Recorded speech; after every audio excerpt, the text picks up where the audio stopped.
Along the Euphrates and the north of a road that connects the capital city of Iraq to Karbala, there is a city called Jurf al-Sakhr, a city known for its palm groves and big artificial lakes.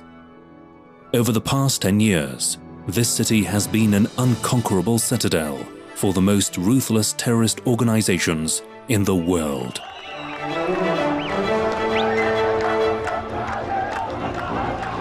With the fall of Saddam Hussein in 2003, this area turned into one of the main strongholds of Al-Qaeda and the Ba'ath Party. It was in this area that they orchestrated a series of terrorist operations in cities and areas in South Iraq, especially Baghdad and the road that connects Baghdad to Karbala.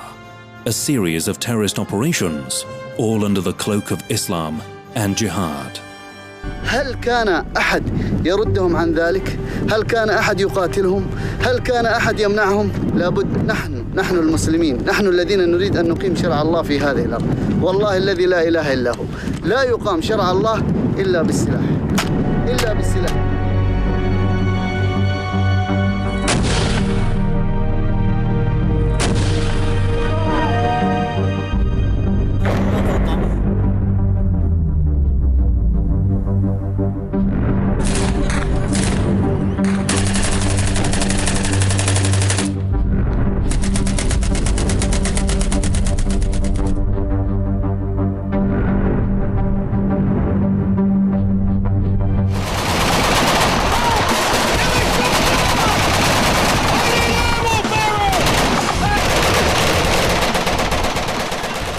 In 2007, the US Army launched an operation to retake Jurf al-Sakhr. The army failed and lost a great number of its soldiers and equipment. In the end, this embarrassing defeat prompted the US to change its policies towards the enemy. Since then, the area became the safe haven for Al-Qaeda and then ISIL terrorist groups.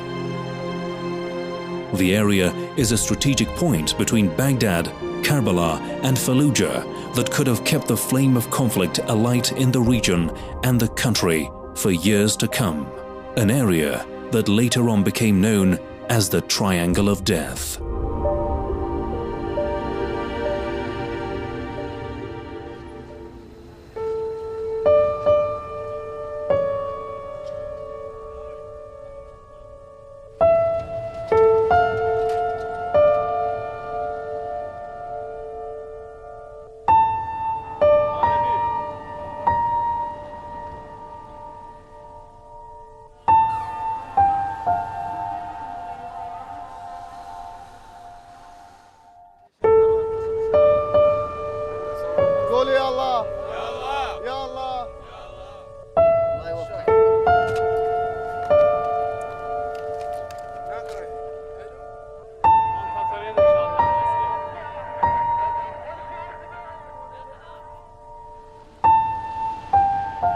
Wednesday, October 22, 2014.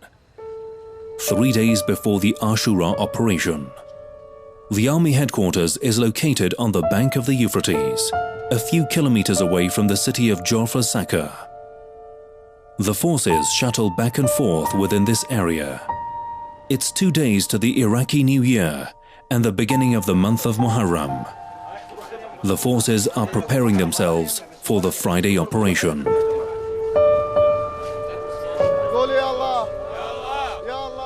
المنطقة بعد سقوط النظام العراقي من 2003 لحد الآن تعتبر من المناطق الساخنة، يعني بها الإرهاب، بها القاعدة، تنظيم القاعدة والإرهابيين الموجودين بها. لكن خلال هذه الفترة بعد فتوى المرجع الكبير السيد علي السيستاني حفظه الله وتلبية النداء المرجعية، الحمد لله والشكر كثير من المناطق تحررت، وإن شاء الله خلال هذه الأيام عندنا عمليات إذا الله سبحانه وتعالى وفقنا وخلانا، وإن شاء الله احنا مصممين تصميم أنه ننهي داعش والقاعدة والإرهابيين من هذه المنطقة بصورة كاملة. يعني لا ترجع على شارع. Abu Sadiq is a high-ranking official in the Badr Corps. He tells us about the aims of the operation and the motivations behind it. For those who don't know him, he's like a person who knows nothing about war. But the fact is that he's an old veteran. His calm face and his forces say so.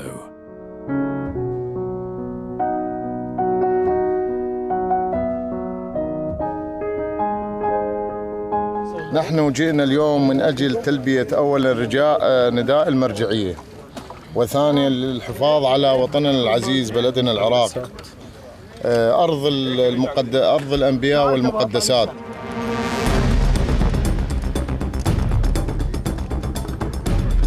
The majority of these forces are volunteers, office clerks, businessmen, workers, clerics, students, the poor and the rich, the young and the old are all members of this army.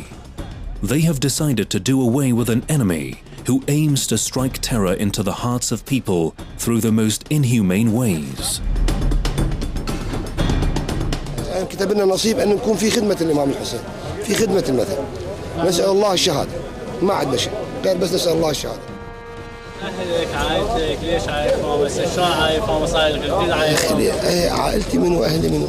من زوجتي بالنسبة إلى زينب؟ من أمي بالنسبة إلى زينب سيد؟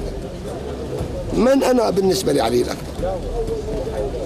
عائلتي وأهلي كلها فداء في سبيل الله. أنا أعتقد مع الإمام الحسين وفي أرض الإمام الحسين. شنو إحساسي؟ إحساسي إني شاركت في يوم الطف. يعني النداء سمعته وانتهى، اشتركت في يوم الطف. والله ما أتمنى كل مدة أروح للإمام الحسين أقول له أبو عبد الله إيش بيه يعني؟ أريد أصير من أصحابك، أريد الشهادة، والله أريد الشهادة. لبيك يا حسين، لبيك يا حسين، لبيك يا حسين، لبيك يا حسين.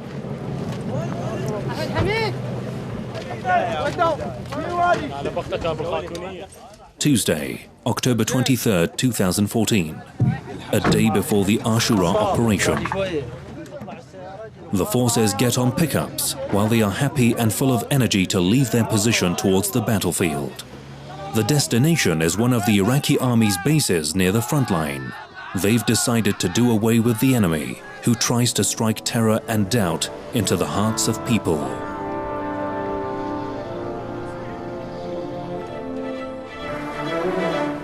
In the operation room, the commanders are explaining the plan and the mission. The battalions of ordinary people surround a region that begins from South Jurfal Sakar.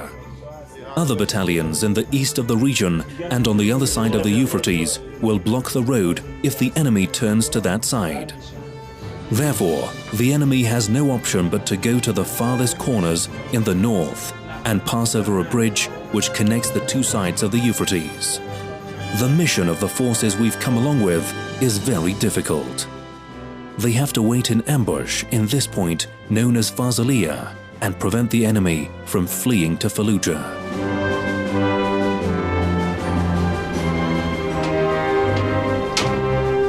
Outside the operation room, tents are being set up one by one.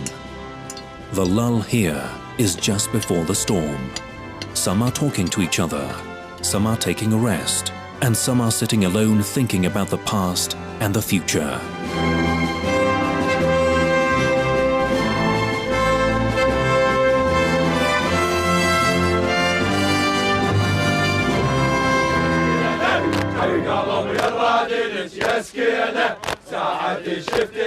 Friday morning, October 24th, 2014, the day of the Ashura operation. At the crack of dawn, the fighters are getting ready for the operation.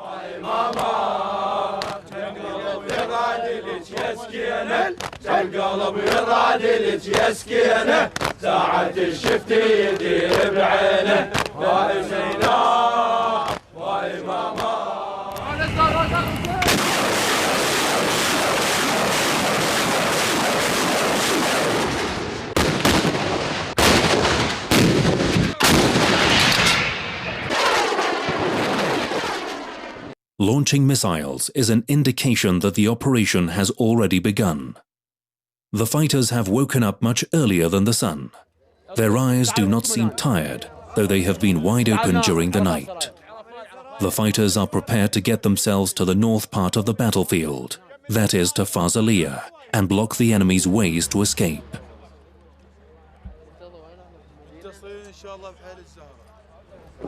اليوم كيوم الطوف، كل واحد فيكم اليوم حبيب ومظاهر وعابس وجون. ان شاء الله عندما تهجم للامام الامام الحسين خلفك.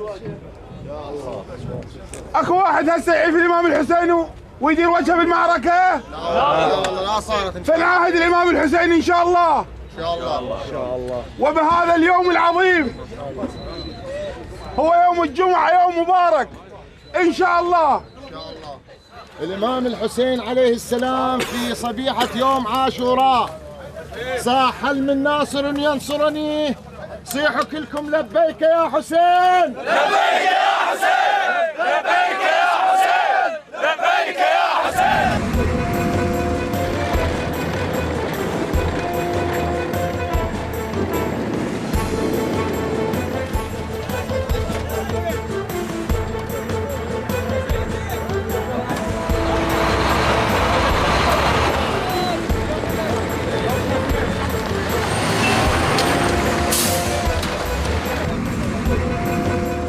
The conflict begins much sooner than the fighters thought.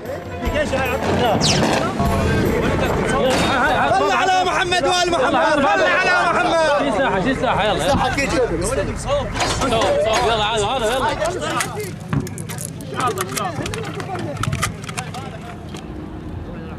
صدروا. هاي السيارة، هاي السيارة، سيارة.